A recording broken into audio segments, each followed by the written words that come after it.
नमस्ते बच्चे लोग, कैसे हो सब लोग। पहला वाला वीडियो देखा? पहला वाला वीडियो देखा तो कमेंट करके बताओ कि मैम हमने पहला वाला वीडियो देखा और उसके बाद उसे प्रैक्टिस किया। कुछ मैंने बताया था वो क्या, वो एक्टिविटीज मेरे साथ साथ आपने किए तो वेरी गुड। एक्टिविटीज के साथ मैं इसलिए पढ़ा रही हूँ कि सिर्फ बोल देने से क्या ही याद रहेगा, राइट। आप जब मेरे साथ एक्टिविटीज करोगे तो आपको बहुत अच्छे से याद भी होगा।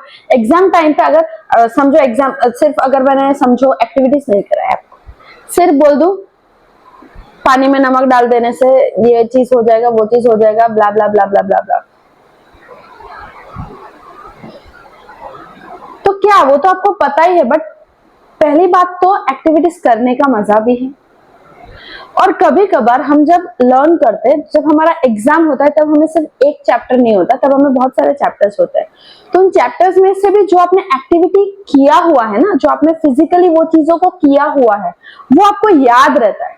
अगर आपको बुक में लिखा हुआ लैंग्वेज जो इंग्लिश में लिखा होता है वो डिटो पॉइंट टू पॉइंट अगर नहीं भी याद हो, बट आपको ये तो याद है, ये तो याद रहेगा आपने किया क्या था, आपने इसके बाद ये किया था, इससे ये होता है। ये सारी चीजें आपको काफी टाइम तक याद रहता है जब आप करते हो, सिर्फ सुनने से नहीं होता है।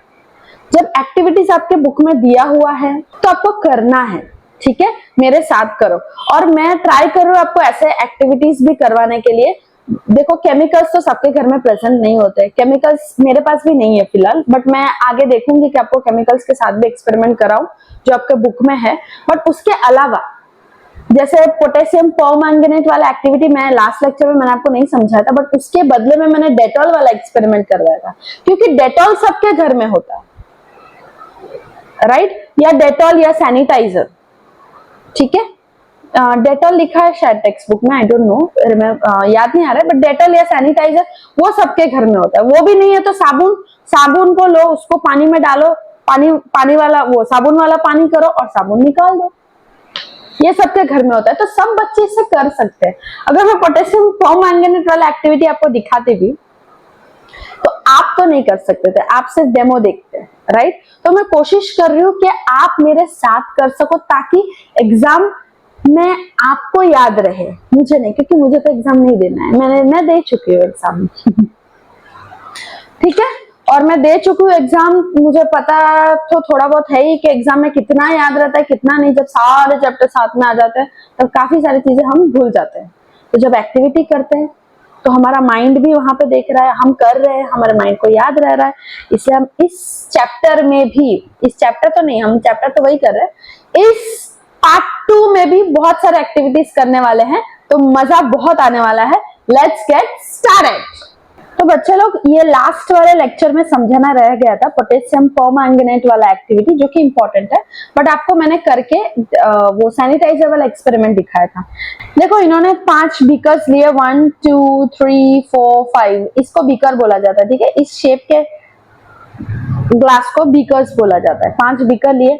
सबसे पहले बीकर में खाली पानी लिया, ठीक है, और बाकी 4 बीकर्स में पानी लिया सेम मेजरमेंट का। समझो सबसे पहले बीकर में 100 ml पानी लिया, तो बाकी बीकर्स में भी 100 ml ही पानी है। बट सेकंड बीकर में उन्होंने 1 चम्मच पोटेशियम परमैंगनेट डाल दिया और उसे मिक्स होने दिया, और फिर सेकंड बीकर से 10 ml निकाला, थर्ड बीकर में डाला, थर्ड बीकर से 10 ml पोटेशियम परमैंगनेट इस टेस्ट ट्यूब में निकाला, इसे कहा जाता है टेस्ट ट्यूब, इसे क्या कहते हैं, टेस्ट ट्यूब, ठीक है। फिर इस टेस्ट ट्यूब में निकाला और फिर थर्ड में डाला, थर्ड से फिर फोर्थ में डाला, ठीक है। तो फर्स्ट बीकर में पोटेशियम परमैंगनेट नहीं है, बाकी 4 बीकर्स में पोटेशियम परमैंगनेट है। तो क्या दिख रहा है कि लास्ट वाले बीकर में भी कलर उसका दिख रहा है, कलर तो दिख रहा है। तो इसका मतलब क्या है, देखो पढ़ लेते हैं।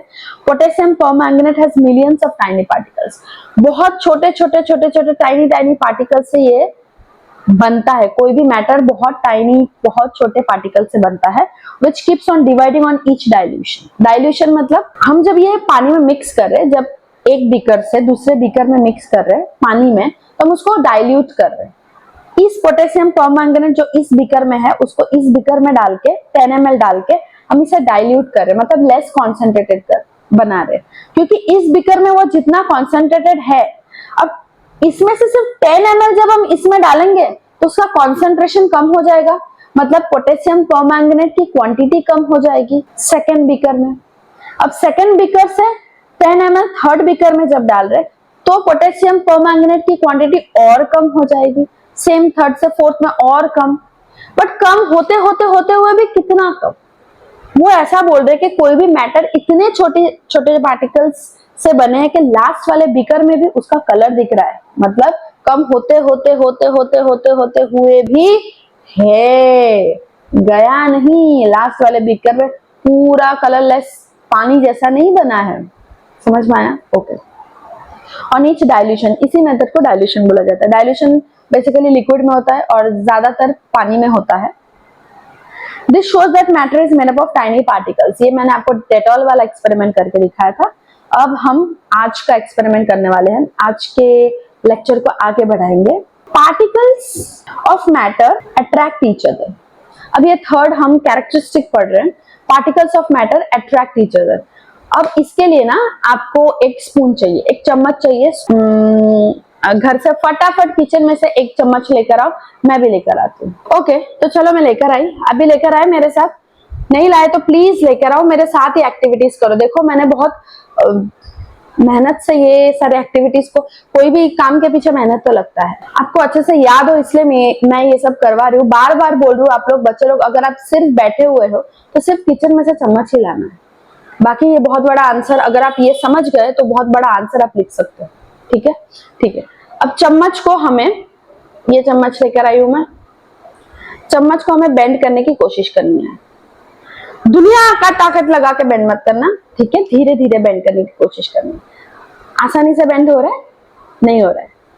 ये चम्मच आसानी से बेंड तो नहीं हो रहा है, बहुत ताकत लगाना पड़ रहा है।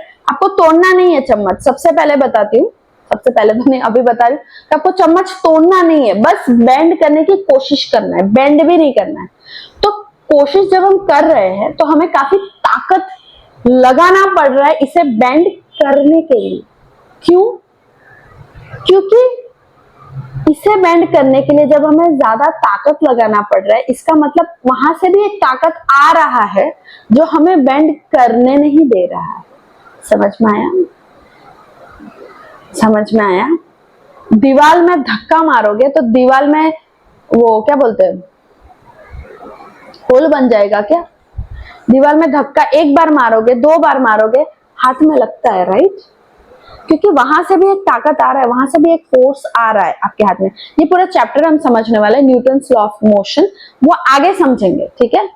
तो एक सामने रेजिस्टेंस फील हो रहा है, जो ताकत लग रहा है आपको, एक रेजिस्टेंस फील हो रहा है, मतलब इजीली इसको नहीं कर पा रहे। इतना समझ आया? ओके, चलो अब पढ़ते हैं क्या लिखा है, इसका एक्सप्लेनेशन। देखो ये एक्टिविटी जो है, मैंने यहाँ पर जो एक्टिविटी लिखा है ये आपको एग्जाम में नहीं आने वाला है। मैंने ये इसलिए यहाँ पर पीपीटी में लिखा है ताकि आप ये एक्सपेरिमेंट कर सको और एक्सपेरिमेंट से समझ सको।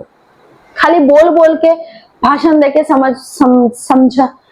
समझने की जरूरत नहीं है, करके सीखो। The resistance you feel is due to the strong attractive forces between the metal particles. अब ये जो resistance हमें बहुत ताकत लगाना पड़ रहा था, ये क्यों है? क्योंकि कोई भी मेटल, ये कोई भी मेटल नहीं था, ये सॉलिड था। अब सॉलिड के पार्टिकल्स के बीच में, सॉलिड के पार्टिकल्स के बीच में एक स्ट्रॉन्ग अट्रैक्टिव फोर्स है। अट्रैक्टिव फोर्स से आपको आइडिया तो आ ही जाना चाहिए, कौन सा फोर्स है? Attractive force. अट्रैक्टिव फोर्स क्या करेगा? अट्रैक्ट करेगा। क्या करेगा? अट्रैक्ट करेगा। क्या करेगा? अट्रैक्ट करेगा। तो सॉलिड में जो ये अट्रैक्टिव फोर्स है, ये बहुत स्ट्रॉन्ग है, इसलिए वो चीजों को बांध के रखता है, इसलिए वो सॉलिड है। क्यों है? क्योंकि इसके, मेरे टैबलेट पे गिरा, क्योंकि इसके जो पार्टिकल्स, छोटे छोटे पार्टिकल्स जिससे ये बना है, वो साथ में है। क्योंकि क्यों है साथ में बच्चे लोग?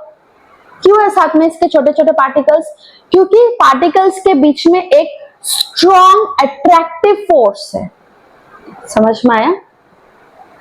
इन a solid this forces keep the particles tightly bound. Particles को ऐसे बाइंड करके रखता है, साथ में रखता है, giving the metal its strength and rigidity, जिसकी वजह से इसका जो स्ट्रेंथ है, ये कड़क है, ये रिजिड है, ये हिलता नहीं है, ये सारे प्रॉपर्टीज ये अट्रैक्टिव फोर्स की वजह से है। This is clear example of the attractive forces that hold the solid particles together. तो आपको ये समझ में आया कि सॉलिड पार्टिकल्स क्यों साथ में है, क्यों वो सॉलिड ही है, क्योंकि ये स्ट्रॉन्ग अट्रैक्टिव फोर्स की वजह से। अब एक क्वेश्चन आएगा आपको कि मैम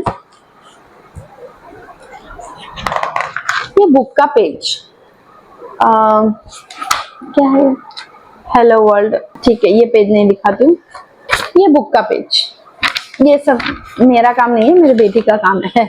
ये बुक का पेज, ये भी तो सॉलिड है, बट इसे तो हम फोल्ड कर पा रहे, इसे तो हम ऐसा कर पा रहे, ये भी तो सॉलिड है। ये इसके बीच में क्या स्ट्रॉन्ग अट्रैक्टिव फोर्स नहीं है? जैसे चम्मच इतना उसके बीच में स्ट्रॉन्ग अट्रैक्टिव फोर्सेस है, मॉलिक्यूल्स उसके छोटे छोटे पार्टिकल्स के बीच में, कि हम उसे इजीली बेंड तो नहीं कर पा रहे, बट इसको तो इजीली सब और चीज कर पा रहे। क्यों? क्योंकि आसान एग्जाम्पल, आसान एक्सप्लेनेशन है, क्योंकि इसके बीच जो अट्रैक्टिव फोर्स है वो है, लेकिन इतना स्ट्रॉन्ग नहीं है जितना इस चम्मच में है। इसमें भी अट्रैक्टिव फोर्स है, इसमें भी अट्रैक्टिव फोर्स है, लिक्विड में भी अट्रैक्टिव फोर्स होता है और गैस में भी अट्रैक्टिव फोर्स होता है। सॉलिड में सबसे ज्यादा होता है और गैस में सबसे कम होता है, इसलिए वो गैस है, बहुत दूर दूर है, ठीक है। तो चम्मच में बहुत ज्यादा है, सॉलिड्स में भी वेरी करता है, हर सॉलिड में सेम तरीके का अट्रैक्टिव फोर्स नहीं होता, ठीक है। जैसे चम्मच में ज्यादा है, दीवार में और ज्यादा होता है, इस पेपर में इसके कंपैरिजन में कम है।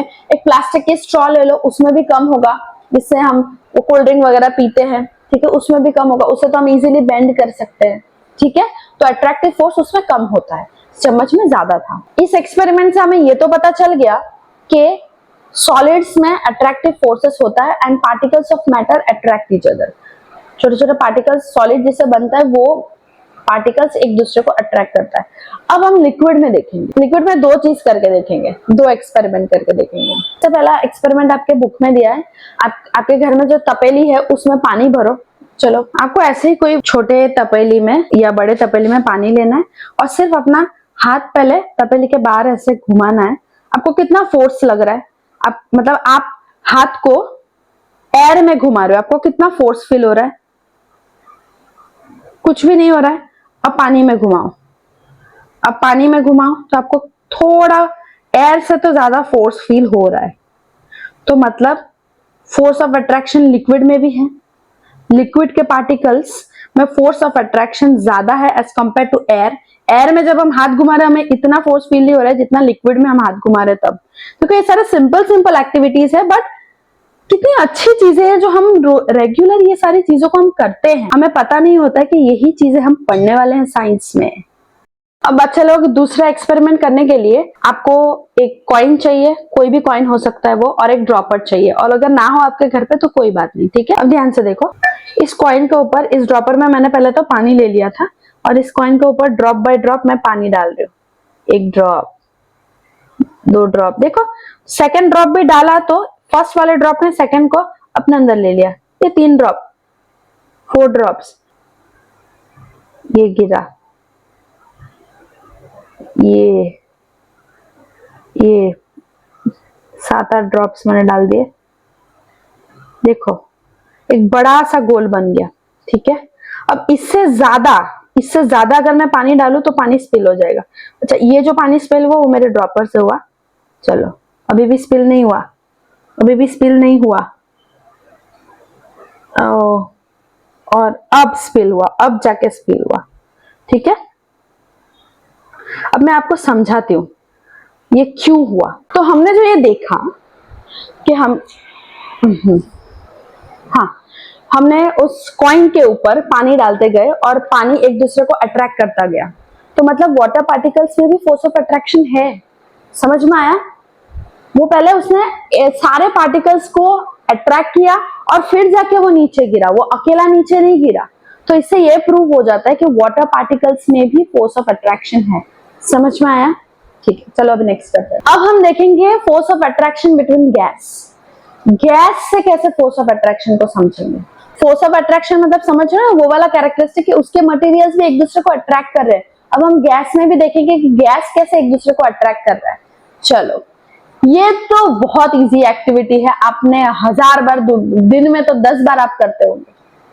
फ्रिज में से पानी का बॉटल निकाल के बाहर रख दो। कंडेंसेशन जब आपने पहले भी एक्सपेरिमेंट में शायद किया होगा, पहले वाले क्लास में, फ्रिज में से पानी निकाल के बाहर रख दो थोड़ी देर के लिए। तो ये पानी का बॉटल मैंने अभी फ्रिज में से बाहर निकाला।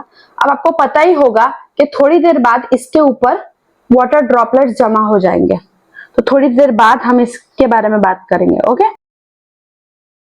छोटे छोटे वाटर ड्रॉपलेट्स इसके ऊपर आ गए हैं, देखो, ठीक है। तो ये क्यों हो रहा है, ये क्यों हो रहा है मैं आपको बताती हूँ। ये क्यों हो रहा है, क्योंकि पहले जब हमने ये बॉटल यहाँ पे रखा था, इसके आजू बाजू में एयर था, एयर के अंदर वाटर वेपर होता है। क्या होता है, एयर के अंदर वाटर वेपर होता है, और वाटर वेपर में काइनेटिक एनर्जी बहुत ज्यादा होता है, तो बहुत जल्दी जल्दी ट्रैवल करता है। बट जैसे ये इस बॉटल के कांटेक्ट में आया, वो वाला वाटर वेपर जैसे इस बॉटल के कांटेक्ट में आया, तो ये बॉटल ठंडा है, तो ठंडे के कांटेक्ट में आने से काइनेटिक एनर्जी कम हो जाता है। वो वाटर वेपर अपना काइनेटिक एनर्जी लूज कर देता है, ठीक है, उसके पास से काइनेटिक एनर्जी चला जाता है। और वाटर वेपर गैस फॉर्म में होता है, तो जैसे इसके साथ आया तो ये पानी बन गया, सारे गैस पार्टिकल साथ में आ गए। तो गैस भी अट्रैक्ट करता है एक दूसरे को, समझ में आया, गैस भी अट्रैक्ट करता है एक दूसरे को, और ये पानी बन गया। देखो, अब कुछ इन टेक्स्ट क्वेश्चंस कर लेंगे जो आपके टेक्स्ट बुक में है। चलो, which of the following are matter? Chair, air, love, smell, hate, almonds, thought, cold, lemon water, smell of perfume. Matter तो हमको पता है कि जिसके पास मास होता है और जो स्पेस ऑक्यूपाई करता है, तो इसमें से चेयर मैटर है, एयर के पास भी मास है, स्पेस ऑक्यूपाई करता है। लव मैटर नहीं, दुनिया में कुछ चीजें मैटर नहीं होती, लव नहीं है। स्मेल भी मैटर है, स्मेल मतलब क्या, एयर ही है ना, कोई चीज का स्मेल आ रहा है मतलब वो एयर से ट्रैवल करके आप तक आ रहा है, उसका मास भी होता है और वो स्पेस भी ऑक्यूपाई करता है। हेट मैटर नहीं है। आमंड्स हाँ मैटर है। थॉट कोई सोच मैटर नहीं है। कोल्ड भी मैटर नहीं है, कोल्ड ठंडी लग रही वो कोल्ड, वो मैटर नहीं है। लेमन वाटर मैटर है। स्मेल ऑफ परफ्यूम भी मैटर है। Okay, give reasons for the following observation. The smell of hot sizzling food reaches you several meters away, but to get the smell from cold food you have to go close. Question का मतलब ये है कि जब गर्म खाना होता है तो हमें बहुत दूर से भी उसका स्मेल आ जाता है, और जब वही ठंडा खाना रखा होता है तो हमें स्मेल नहीं आता। इसका रीजन तो समझा ही दिया है almost. The smell of hot sizzling food reaches us several meters away because the temperature of hot food is more due to the kinetic energy of the particles of matter surrounding the hot food. Hot है, ठीक है, hot है, तो उसके अंदर के particles का kinetic energy भी बहुत है, बहुत ज्यादा है। बहुत ज्यादा काइनेटिक एनर्जी मतलब वो बहुत जल्दी जल्दी फास्ट मूव कर रहा है, तो फास्ट मूव करके हमारे नाक तक जल्दी पहुंचेगा। और सिमिलरली कोल्ड फूड में काइनेटिक एनर्जी कोल्ड फूड के पार्टिकल्स में कम होता है, तो धीरे धीरे मूव करेगा और ज्यादा टाइम लगेगा और हमको ज्यादा नजदीक जाना पड़ेगा उसका स्मेल लेने के लिए, ठीक है, इतना सिंपल है। With the increased kinetic energy, the particles of matter will move faster. ये मैंने आपको समझा दिया, काइनेटिक एनर्जी जितना ज्यादा है उतना जल्दी वो मूव कर सकता है। That's why ये सब सेम लाइन रिपीट है। To get the smell of cold food, we need to go close because the temperature of cold food is low. Cold food का टेम्परेचर लो होता है, कम होता है, so काइनेटिक एनर्जी कम होता है। टेम्परेचर कम, kinetic energy कम, ठीक है, टेम्परेचर ज्यादा, काइनेटिक एनर्जी भी ज्यादा होता है। तो फूड के पार्टिकल्स इसलिए हमारे नाक तक ट्रैवल इतना जल्दी नहीं कर पाते हैं, तो हमें एकदम नजदीक तक जाना पड़ता है उसे स्मेल करने के लिए। चलो next question. A diver is able to cut through water. ये ड्राइवर नहीं है, डाइवर है। देखो ये जो लड़का स्विमिंग कर रहा है, डाइव कर रहा है, उसको बोला गया है। Which property of matter does this observation show? Question ये है कि a diver is able to cut through the water in a swimming pool. ये जब पानी में जा रहा है, ये बच्चा जब पानी में जा रहा है वो पानी को कट कर पा रहा है, मतलब हटा पा रहा है। क्यों? क्योंकि मैटर के पार्टिकल्स के अंदर स्पेस भी तो होता है, हमने वो तो सीखा था कि सॉलिड के अंदर बहुत कम स्पेस होता है, लिक्विड के अंदर सॉलिड के कंपैरिजन में ज्यादा स्पेस होता है, और गैस में पार्टिकल्स के बीच में बहुत ज्यादा स्पेस होता है। तो स्पेस होता है इसलिए तो वो उसको मूव कर पा रहा है, स्विमिंग करने के लिए वो मूव कर पा रहा है, ठीक है। A diver is able to cut through water in a swimming pool because particles of water have spaces between them. Water के पार्टिकल्स के बीच में स्पेस होता है. सो ये कौन सा प्रॉपर्टी बता रहा है? ये कौन सा प्रॉपर्टी हमने पढ़ा था कि particles of matter have spaces between them, वो आपको प्रॉपर्टी लिखना है. What are the characteristics of particles of matter? Characteristics क्या होने चाहिए पार्टिकल्स ऑफ मैटर का? Particles of matter are very small in size, बहुत छोटे स्मॉल साइज के होते हैं. उनके बीच में स्पेस होता है, वो एक दूसरे को अट्रैक्ट करते हैं, वो कंटिन्यूअसली मूव करते रहते हैं. ओके, ये सब हमने पढ़ा है. अब हम पढ़ेंगे 3 states of matter. Solid, liquid, gas. Liquid, gas. आप बोलोगे तो मैम अब तक क्या पढ़ रहे थे?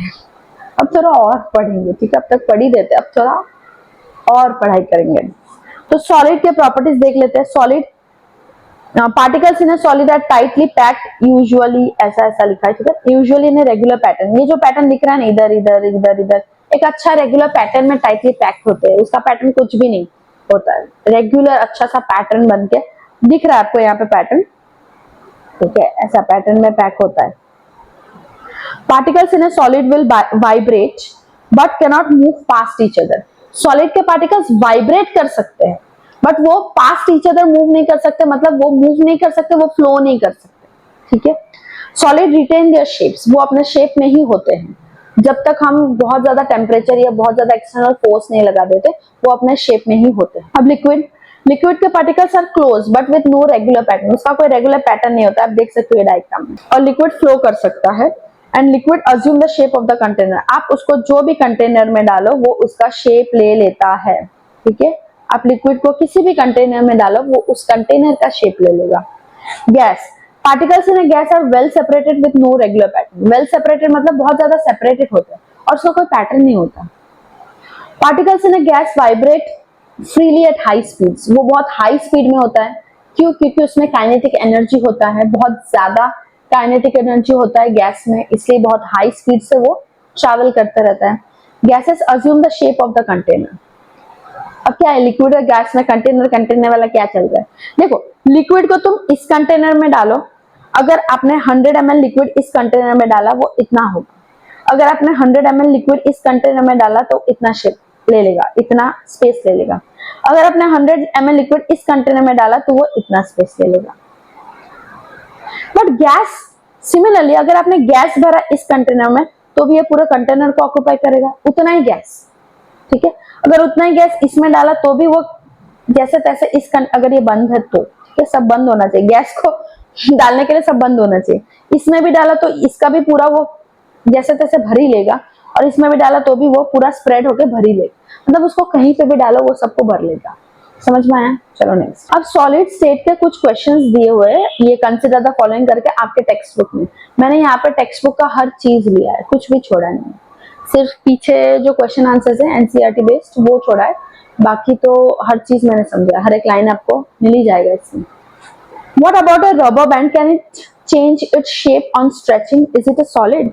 अब रबर बैंड का शेप हम चेंज कर सकते हैं, ठीक है? मेरे पास रबर बैंड, तो ठीक है, रबर बैंड तो आपने देखा ही है, तो उसका शेप हम चेंज कर सकते हैं. तो क्या वो सॉलिड है? हाँ, बिल्कुल वो सॉलिड है, क्योंकि शेप को चेंज करना भी सॉलिड का एक यूनिक प्रॉपर्टी होता है. चलो पढ़ते हैं. Rubber band changes shape under force and regains the same shape when the force is removed. जैसे हम उसको फोर्स लगाते हैं तो वो अपना शेप चेंज कर देता है, जैसे फोर्स को छोड़ देते हैं वो अपने नॉर्मल शेप में आ जाता है. If excessive force is applied it breaks. अगर बहुत ज्यादा फोर्स लगाओगे तो वो ब्रेक हो जाएगा. Yes, a rubber band is a solid. ये जो उसकी प्रॉपर्टी है ये इलास्टिसिटी प्रॉपर्टी है. जो फोर्स लगाने से वो इलास्टिक जैसा खिंच गया और फोर्स जैसे छोड़ दो वो वापस से जुड़ गया, अपने ओरिजिनल शेप में आ गया. ये उसकी एक यूनिक अच्छी सी प्रॉपर्टी है उसकी. तो ये प्रॉपर्टी हो जाने से वो सॉलिड से लिक्विड नहीं बन जाएगा, गैस नहीं बन जाएगा, वो सॉलिड ही रहेगा, ठीक है? क्योंकि उसका एक शेप है और एक वॉल्यूम है. वॉल्यूम समझाने के लिए समझो आपके पास एक चॉकलेट का बॉक्स है, इतना ये साइज का, उसमें कितने चॉकलेट्स आ सकते हैं? समझो 10 चॉकलेट आ सकते हैं. उसके अंदर 10 चॉकलेट्स रखने का स्पेस है. अब बॉक्स को हमने थोड़ा बड़ा कर दिया, उसके अंदर 20 चॉकलेट्स रखने का स्पेस है. अब और बड़ा कर दिया, उसके अंदर 40 चॉकलेट्स रखने का स्पेस है. तो वॉल्यूम मतलब स्पेस, वॉल्यूम मतलब वो कितना स्पेस ऑक्यूपाई कर रहा है, तो सॉलिड का प्रॉपर्टी ये कहता है कि उसका एक डेफिनेट शेप होना चाहिए, एक प्रॉपर शेप होना चाहिए, और वो स्पेस ऑक्यूपाई करना चाहिए, मतलब उसका एक वॉल्यूम भी होना चाहिए। ठीक है, समझ में आया? What about sugar and salt? When kept in different jars this take the shape of the jar, are they solid? अब शुगर एंड सॉल्ट जब हम अलग अलग जार में रखते हैं, वो भी तो वो जार का शेप ले लेता है। अब शेप ले लेने वाली बात तो लिक्विड में थी, अब सॉलिड भी तो शेप ले लेता है, तो क्या वो सॉलिड है? चलो पढ़ते हैं। Shape of each individual sugar और सॉल्ट क्रिस्टल रिमेन्स फिक्स्ड। जैसे ही हमने उसको दूसरे कंटेनर में डाला, सॉल्ट या शुगर का शेप तो नहीं बदल गया ना, उसका शेप फिक्स्ड है। Whether we take it in our hand or we put it in the plate or jar, मतलब उसको हाथ में रखो या जार में रखो, कहीं भी रखो, उसका शेप चेंज नहीं हो जाता। ठीक है, तो वो सॉलिड ही है, वो सॉलिड ही है। एक तो उसका शेप सेम रहता है, वो वॉल्यूम भी उतना ही लगाता है, वॉल्यूम भी उतना ही लेता है, ये सॉलिड है। और वो फ्लो नहीं कर सकता। Liquids can flow, solid can not flow. What about a sponge? Is it solid yet we are able to compress it? Why? तो ये क्वेश्चन का आंसर हम स्पंज देख के करेंगे। ये स्पंज है, ये स्कॉच ब्राइट जो भी बोलते हैं वो वाला स्पंज दिया है, बट आगे का हिस्सा देखो, स्पंज है। ठीक है, स्पंज है। अब इसको हम कॉम्प्रेस कर सकते हैं, छोटा, इतना छोटा कर सकते हैं, फिर से वो बड़ा हो जाएगा, फिर से कंप्रेस करते हैं, वो फिर से अपना शेप ले लेगा। तो क्या ये सॉलिड है? ऑब्वियसली ये सॉलिड है। इसका एक यूनिक प्रॉपर्टी है कि हम उसे कंप्रेस कर सकते हैं, इसका एक यूनिक प्रॉपर्टी है। तो सॉलिड का एक और यूनिक प्रॉपर्टी है कि हम उसे कंप्रेस कर सकते हैं। ये स्पंज जिस मटेरियल या फाइबर से बनता है, वो पहली बात तो फ्लेक्सिबल होता है, जिससे हम उसका शेप चेंज कर सकते हैं, हम उसे बेंड कर सकते हैं। ठीक है, सेकंड वो इलास्टिक भी है, क्योंकि उसका शेप चेंज होने के बाद भी वो अपने ओरिजिनल शेप में आ जाता है, ओरिजिनल शेप में आ जा रहा है। ठीक है, तो स्पंज इज ए सॉलिड, हाँ, और इसका एक यूनिक प्रॉपर्टी है कि हम सॉलिड को भी कंप्रेस कर सकते हैं। अब क्यों इसे कंप्रेस कर सकते हैं?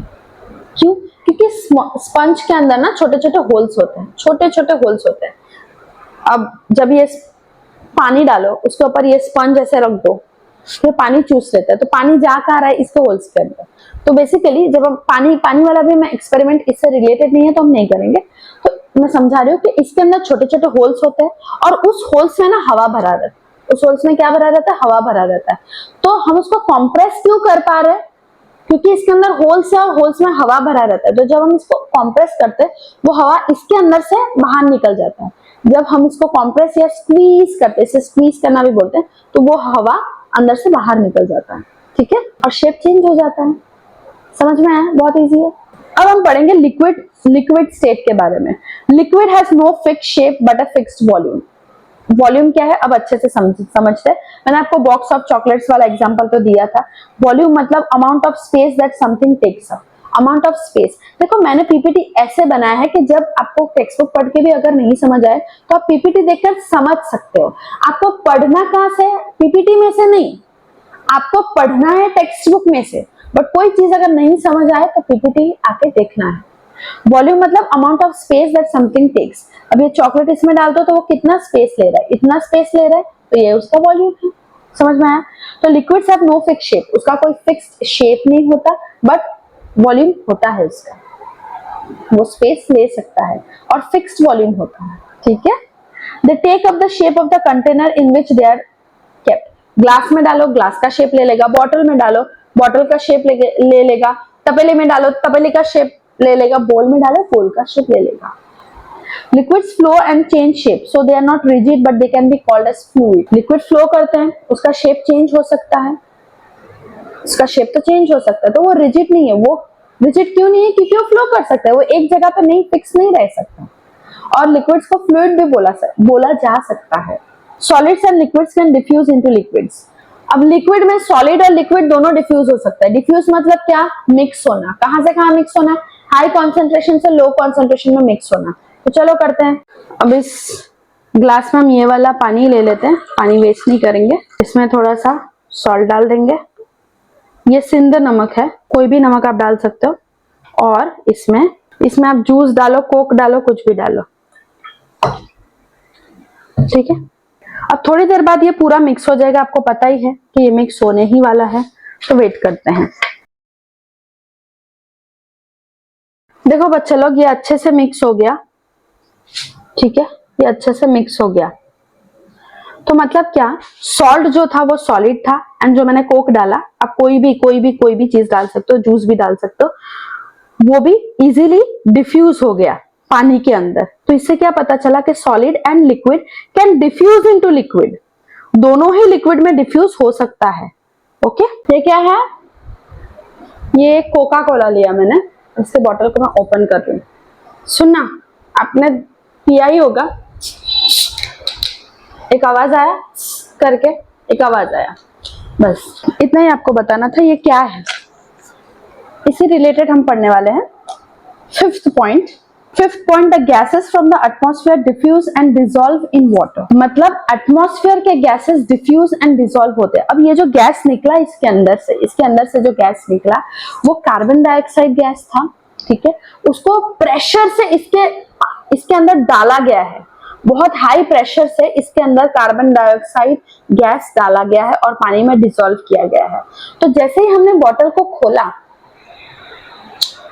फिर से आवाज आया, जैसे हमने बॉटल को खोला तो कार्बन डाइऑक्साइड पानी के अंदर, ये जो कोक है उसके अंदर ज्यादा था और एटमॉस्फेयर में कम था, इतने पार्ट में कम था, तो डिफ्यूजन हो गया, हाई कॉन्सेंट्रेशन से लो कॉन्सेंट्रेशन में चला गया, इसलिए वो निकल गया बाहर, ठीक है। तो यही हम पढ़ने वाले हैं कि open a Coke bottle, during the production of Coke carbon dioxide is dissolved in the liquid under high pressure. जब प्रोडक्शन होता है तो कार्बन डाइऑक्साइड को बहुत हाई प्रेशर से उसके अंदर, लिक्विड के अंदर डाला जाता है। This process is called carbonation. ये सब नहीं याद रखना है, सिर्फ बता रही हूँ। तो when you open the bottle the pressure inside the bottle suddenly drops. तो ये मैंने एक्चुअली आप समझ गए कि क्या होने वाला है, ये सारे स्टेप्स पढ़ने की जरूरत नहीं है। कार्बन डाइऑक्साइड बॉटल के अंदर से बाहर निकला क्योंकि बाहर उसको लो कॉन्सेंट्रेशन दिखा, और बॉटल के अंदर वो बहुत हाई कॉन्सेंट्रेशन में था, बहुत ज्यादा था, क्योंकि प्रेस करके उसे डाला गया ना बॉटल के अंदर, तो जैसे ही मौका मिला निकल गया, ठीक है। तो इससे हमें क्या पता चला कि gas from the atmosphere diffuse and dissolve in water. Gas भी वाटर के अंदर डिसॉल्व हो सकते हैं, गैस भी वाटर के अंदर डिसॉल्व हो सकता है। वाटर किससे बना है, हाइड्रोजन एंड ऑक्सीजन से ही तो बना है ना, तो ऑक्सीजन भी तो गैस है, वाटर ही गैस से बना है, तो गैस भी वाटर के अंदर डिसॉल्व होता है। पानी ही एक एग्जांपल है उसका। सेकंड, पानी में ऑक्सीजन रहता है, इसलिए तो एक्वेटिक एनिमल्स पानी में सरवाइव कर पाते हैं, नहीं तो ऑक्सीजन उनको थोड़ा तो चाहिए ना, तो वो कैसे सरवाइव कर पाते पानी में, बिकॉज उसमें ऑक्सीजन होता है। तो गैस, वो ऑक्सीजन कहां से आता है, वो एटमॉस्फेयर से आता है। कैसे आता है थोड़ा बता देती हूँ। एटमॉस्फेयर में जब ऑक्सीजन हाई कॉन्सेंट्रेशन में होता है तो धीरे धीरे ऑक्सीजन पानी को दे देता है, तो हाई से लो जाता है और फिर ऑक्सीजन बैलेंस रहता है, इक्विलिब्रियम आ जाता है, मतलब दोनों कॉन्सेंट्रेशन इक्वल हो जाता है, ठीक है।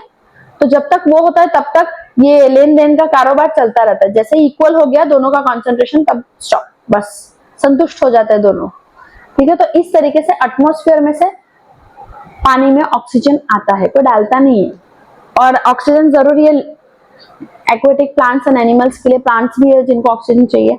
सेम कार्बन डाइऑक्साइड भी होता है पानी में, ठीक है। अब next, all living creatures need to breathe for survival.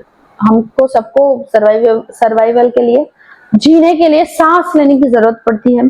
Aquatic animals can breathe under water due to the presence of dissolved oxygen in water. Aquatic animals क्यों ब्रीथ कर पाते हैं, क्योंकि उसके अंदर ऑक्सीजन डिसॉल्व होता है। So we may conclude that solid, liquid and gases can diffuse into liquid. तो हमने ये देख लिया कि लिक्विड के अंदर सॉलिड भी डिसॉल्व हो सकता है, लिक्विड भी डिसॉल्व हो सकता है एंड गैस भी डिसॉल्व हो सकता है। हमने तीनों के तीनों एक्सपेरिमेंट से देख लिया। The rate of diffusion of liquid is higher than that of solids. Liquid ज्यादा जल्दी डिसॉल्व हो सकता है और सॉलिड्स को थोड़ा टाइम लगता है। This is due to the fact that in the liquid state, particles move freely and have greater space between them as compared to that of particles in the solid. ये क्यों solid को ज्यादा time लगता है, क्योंकि solid के अंदर के particles बहुत, उसका force of attraction बहुत ज्यादा है, तो चिपके हुए रहते हैं। और लिक्विड में थोड़े दूर रहता है, तो स्पेस लिक्विड में ज्यादा है तो जल्दी वो मिक्स हो पाता है। ठीक है, अब gaseous state, gases are highly compressible as compare to solids. Gases को ना बहुत कॉम्प्रेस करके रख सकते हैं, बहुत टाइटली प्रेशर देके रख सकते हैं। जैसे हमारे गैस, यहाँ पे गैस सिलेंडर है, इसके अंदर गैस भरा रहता है, बहुत सारा गैस भरा रहता है। क्यों? क्योंकि गैस को बहुत दबा के रख सकते हो, कॉम्प्रेस मतलब दबा के रख सकते हो। ऑक्सीजन सिलेंडर्स होते हैं, कोरोना के टाइम पे तो सबको पता ही होगा, ऑक्सीजन सिलेंडर्स बहुत चाहिए रहता है, कई कई जगह पे तो शॉर्टेज हो गया। तो बेसिकली इसमें भी गैस कंप्रेस करके रखा गया है, और बहुत सारा गैस को हम छोटे जगह में कंप्रेस करके रख सकते हैं। सेम सीएनजी सिलेंडर अभी गाड़ियों में है, सीएनजी लगता है, सस्ता पड़ता है, तो सीएनजी में भी गैस ही होता है। चलो एक एक लाइन पढ़ते हैं। द लिक्विफाइड पेट्रोलियम, ये FIED, petroleum gas cylinder that we get in our home for cooking or the oxygen supply to hospitals in cylinders is compressed gas. ये भी compressed गैस है, ये भी compressed गैस है, और ये भी compressed गैस है। अब ये बहुत अच्छी चीज है गैस की कि हम उसको compress करके रख सकते हैं। compress करके इतने छोटे सिलेंडर में भर दो और फिर उसे ट्रांसपोर्टेशन में कितना इजीली हम उससे लेके जा सकते हैं। अगर compress नहीं कर सकते तो इतना गैस हम कैसे लेके आते? ठीक है, तो भगवान ने हर चीज सोच समझ के ही बनाया है। Next, the gaseous state. We come to know that what is being cooked in the kitchen without even entering there by the smell that reaches our nostrils. Obviously, जब भी हम खाना बनाते हैं गैस पे, ये समझो गैस, इस पे हम खाना बना रहे हैं, तो इसका स्मेल तुम यहाँ पे खड़े रह के भी, तुम्हें यहाँ पे खड़े रह के भी इसका स्मेल आ जाता है, दूर, यहाँ पे नहीं, दूर खड़े रह के भी इसका स्मेल आ जाता है। क्यों? क्योंकि गैस के अंदर बहुत ज्यादा, देखो ये बहुत इंपॉर्टेंट पॉइंट है, ध्यान इधर ही रखना प्लीज, बहुत ज्यादा काइनेटिक एनर्जी होता है, बहुत ज्यादा। अब बहुत ज्यादा काइनेटिक एनर्जी होने की वजह से गैस बहुत जल्दी, बहुत फास्ट मूव कर सकते हैं। और जब हम गैस का टेम्परेचर बढ़ाते हैं, जैसे ये चूल्हा जला रहे हैं, तो काइनेटिक एनर्जी और बढ़ जाता है और जल्दी वो चला जाता है एक रूम से दूसरे रूम तक। इसलिए हमें मम्मी खाना पकाते हैं तो हमें घर के बाहर से भी स्मेल आ जाता है। ठीक है, how does this smell reach us? The particles of the aroma of food mix with the particles of the air spread from the kitchen reaches further.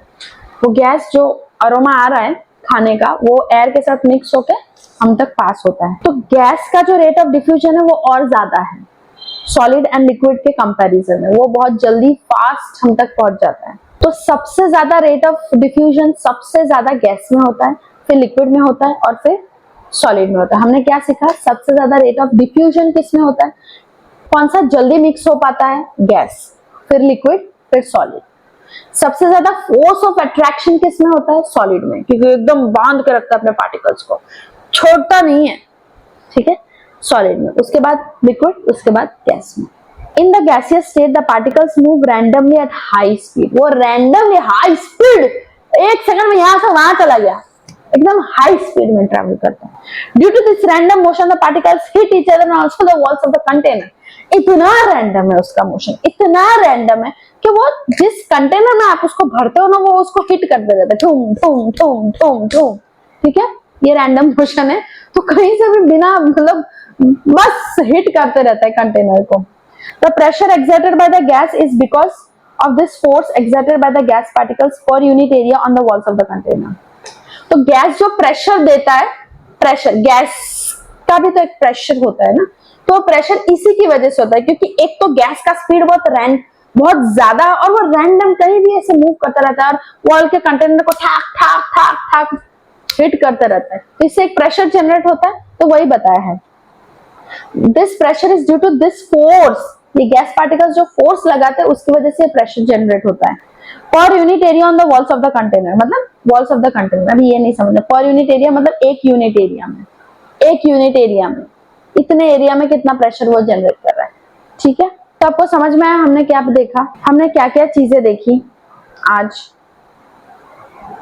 पहले तो हमने देखा particles of matter attract each other, attract करता है particles of matter. सबसे ज्यादा attract कौन करता है? सॉलिड्स, उसके बाद लिक्विड, उसके बाद गैस। फिर एक्सपेरिमेंट से देखा, एक्सपेरिमेंट से सॉलिड का एक्सपेरिमेंट था, स्पून, लिक्विड का एक्सपेरिमेंट था। 2 एक्सपेरिमेंट करवाया मैंने, एक तो बोल में पानी डाल के उसको पानी हाथ से हिलाना था, और दूसरा हमने वो ड्रॉपर पेनी पे ड्रॉप ड्रॉपर से पानी डाला तो वो दिख ही रहा है कि कैसे अट्रैक्ट कर रहा है, ठीक है।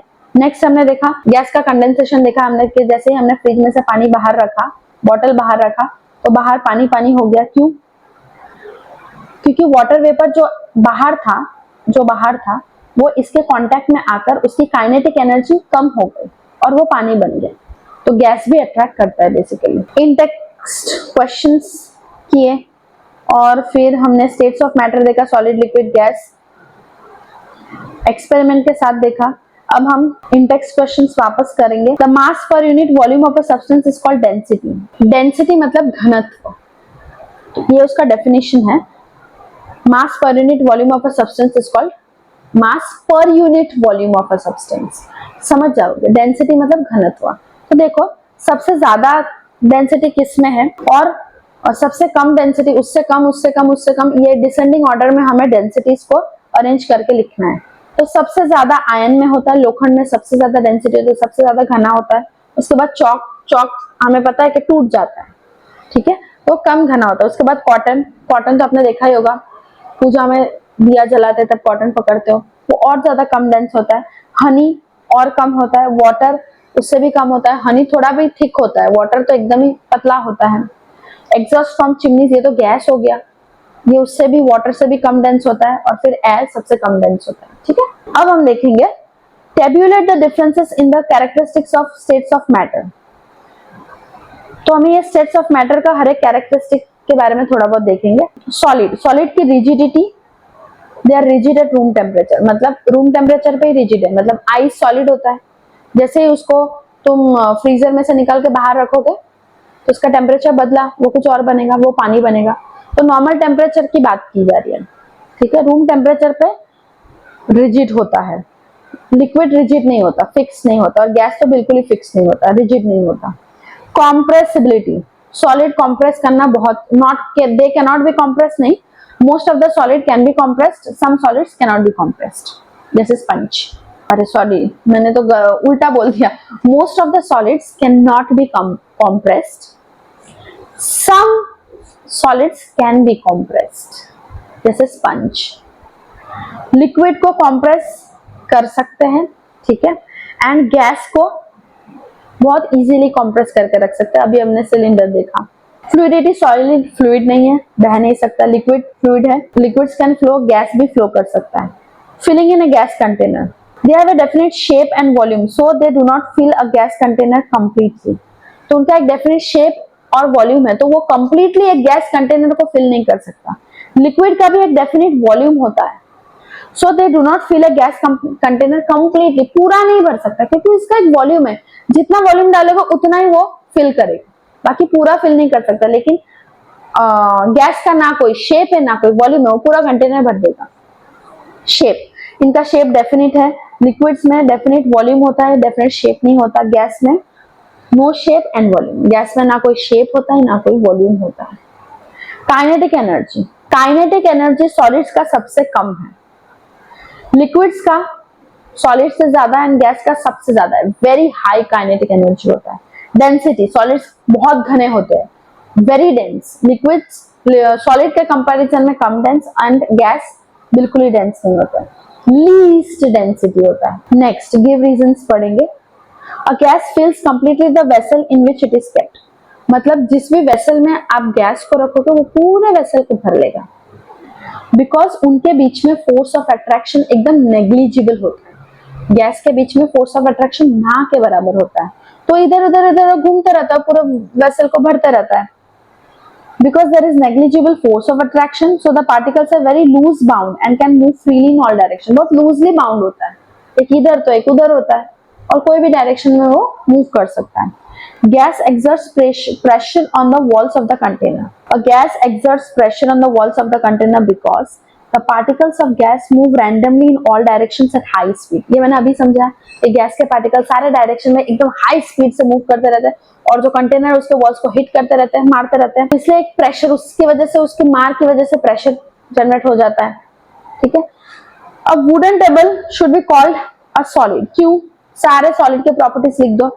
It is a definite shape and volume at room temperature, rigid है, it can not be compressed, strong force of attraction होता है between its molecules, the intermolecular space between the molecule is the least. देखो intermolecular space क्या है, हमें पता है कि कोई भी चीज छोटे छोटे पार्टिकल से बने है, तो समझो ये एक मॉलिक्यूल है और ये एक मॉलिक्यूल है, मतलब पार्टिकल है, इनके बीच का जो स्पेस है वो सॉलिड्स में बहुत कम होता है, ठीक है, बहुत कम स्पेस होता है। लिक्विड्स में इंटरमॉलिक्यूलर स्पेस सॉलिड के कंपैरिजन में ज्यादा होता है और गैस में तो बहुत ही ज्यादा होता है। इंटरमॉलिक्यूलर मतलब मॉलिक्यूल्स के बीच का स्पेस वो सॉलिड में बहुत कम होता है और वो फ्लो नहीं कर सकता सॉलिड, ठीक है। Next, we can move easily our hand in air but to do the same through a solid block of wood we need a karate expert.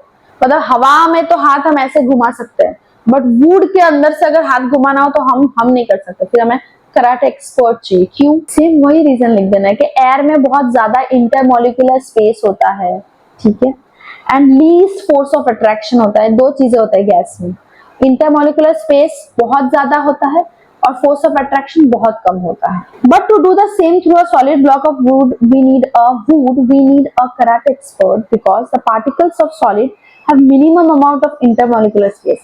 अब वुड में कैसा होगा, ये देखो मार रहा है, टूट गया, कराटे एक्सपर्ट ये कर सकता है।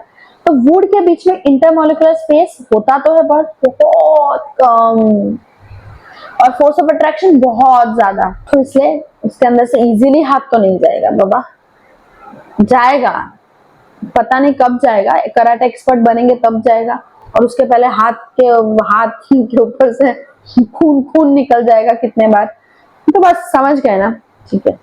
अब नेक्स्ट लास्ट क्वेश्चन है, इस वीडियो का लास्ट है। Liquids generally have lower density as compared to solids but you must have observed ice floats in water, but why? Anything which is less dense than water floats in water. अब पानी में वही चीज float करेगा जो पानी से कम dense होगा। अब आइस क्यों फ्लोट होता है पानी में? क्योंकि आइस पानी से कम डेंस होता है, आइस का जो घनत्व है, जो डेंसिटी है वो पानी से भी कम है, इसलिए वो पानी के ऊपर डालते हैं वो फ्लोट हो जाता है। क्यों डेंसिटी कम है? क्योंकि आइस के अंदर स्पेस होता है, आइस के पार्टिकल्स के अंदर स्पेस होता है और वाटर में इतना स्पेस नहीं होता, कम स्पेस होता है। Understood? Ice is approximately 9% less dense then liquid water. समझ में आया? ओके, तो बच्चे लोग प्लीज प्रैक्टिस करना, लर्न करना, क्वेश्चन आंसर्स टेक्स्ट बुक को रीड करना। और क्या है ना, अगर आप पूछ रहे होंगे मुझे कि इम्पोर्टेंट क्या है मैम, तो इम्पोर्टेंट मेरे हिसाब से सब है और इम्पोर्टेंट जानने के लिए सबसे ज्यादा जरूरी है कि आप अपने क्लास टीचर को पूछो क्या इम्पोर्टेंट है, क्योंकि हर एक टीचर के मुताबिक अलग अलग चीजें इंपॉर्टेंट होता है। अगर मैं बोल दूं ये इंपॉर्टेंट है तो समझो मेरे जैसे 10 टीचर भी वही बोल रहे कि यही इंपॉर्टेंट है, पर तुम्हारा स्कूल टीचर वो नहीं बोल, तो इंपॉर्टेंट वही है कि इंपॉर्टेंट जानने के लिए तुम अपने मैम से पूछो, या मैं तो बोली मत पूछो, इंपॉर्टेंट पढ़ो ना, समझ आ गया तो पूरा टेक्स्ट बुक ही इंपॉर्टेंट है, बहुत जरूरी है टेक्स्ट बुक रीड करना, और मैम बता रहे हैं तो उसको पढ़ो, वो इंपॉर्टेंट है, जो आपके स्कूल के टीचर बता रहे हैं वो इंपॉर्टेंट है, क्योंकि शायद वो क्वेश्चंस तुम्हारे एग्जाम में आने वाले हैं, इसलिए मैम आपको बता रहे। मैं बोली ये इंपॉर्टेंट है, वो इंपॉर्टेंट है, वो इंपॉर्टेंट है, उनमें से मैम ने बोला कि नहीं ये इंपॉर्टेंट नहीं है, तो मैं तो आपका पेपर बनाने वाली नहीं हूँ, मैम बनाने वाले हैं, तो जो बनाने वाले उनसे पूछो, मेरे से आप क्या पूछ सकते हो जो आपको समझ नहीं आ रहा है। पूछने से अच्छा पहले आप खुद मेहनत कर लो, वीडियो को और 1-2 बार देख लो क्या बोल रहे मैम, ठीक है, ऐसा आप इंटरेक्ट कर सकते हो। नहीं समझ आए तो आप मुझे कमेंट सेक्शन में लिख के बता सकते हो कि मैम नहीं समझ आ रहा है, ठीक है। और जितना मैंने पढ़ा है उससे रिलेटेड आपको टेक्स्ट बुक पढ़ना है, स्टार्टिंग से लेके यहाँ तक आपको टेक्स्ट बुक पढ़ना है, जो भी डाउट्स है वो आपका क्लियर हो जाएगा, ऐसा मैं विश करती हूँ, और हो ही जाएगा। पढ़ने तो बैठो, वीडियो देखते रहो, पहले वीडियो देखते रहो, उसके बाद टेक्स्ट बुक में से पढ़ो तो इजीली समझ आएगा। और क्वेश्चन आंसर्स, टेक्स्ट बुक समझ आ गया तो क्वेश्चन आंसर्स कहाँ से लिखना है, टेक्स्ट बुक में से ही तो लिखना है, वो भी समझ आ जाएगा, ठीक है। और अच्छा लगे तो लाइक शेयर एंड सब्सक्राइब कर दो, बहुत बहुत जरूरी है मेरे लिए, ठीक है। और तो कुछ नहीं, भगवान का नाम मैं बोलना भूल गई थी, अभी ले लो। चलो मिलते हैं नेक्स्ट वीडियो में।